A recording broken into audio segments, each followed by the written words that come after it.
با واقعیت نغمه هنرمند مشهور افغان وفات کرده است. افشای حقایق و رازهای پشت پرده زندگی جنجالی نغمه هنرمند مشهور افغان. نغمه در کدام کشور زندگی میکرد و چرا دیگر به کارهای هنر موسیقیش نمیپردازد؟ گفتنیهای تازه فامیل نغمه در این باره.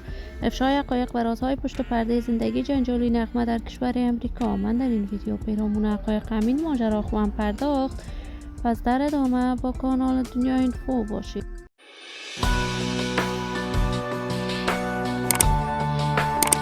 سلام و سلامتی نثار تک تک شما دوزاران نهایت ترجمند کانال دنیا اینفو. شما را خوش آمدید میگم به یکی دیگر از ویدیوهای جذاب و دیدنی این کانال.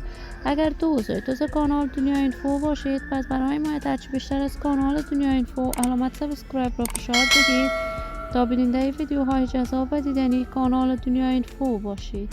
نغمه هنرمند مشهور، چهره شناخته شده، مطرح و محبوب در میان مردم افغانستان، علاقمندان و دوزاران خاص خودش را دارد. این هنرمند محبوب و پرآوازه افغان عاشقانه آهنگ می سرود. آهنگهایش مورد حمایت گسترده افغانها قرار می گرفت.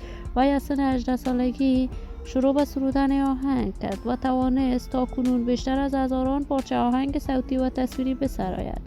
نغمه هنرمند بی‌بدیل افغان بوده است که همواره کارهای هنریش مورد حمایت گسترده افغانها قرار گرفته است. نغمه هنرمند محبوب افغان در کشور امریکا بعد از تحولات سیاسی اول در افغانستان زندگی می کرد و در کشور امریکا هم به کارهای هنر موسیقیش می پرداخت، اما چند مدت کاملا از هنر موسیقیش به دور شد. تازه دوباره تصاویر نغمه در میان مردم افغانستان به نشر می رسد که از هنر موسیقی به دور شده است و از همسر دومش جدا شده است. این همه در حال است که تصاویر نغمه به نشر می رسد که وی وفات کرده است. تا کنون جزئیات بیشتر این ماجرا در دست نیست که این خبر تا چی حد حقیقت داشته است، ولی نغمه هنرمند خوب افغان است و ما در انتظار نشر تازه ترین کارهای هنری این هنرمند خواهی بود. دوزاران و همراهان نهایت ترجمند کانال دنیا اینفو، شما هم نظریاتتان را در بخش کامنت با من شریک بسازید.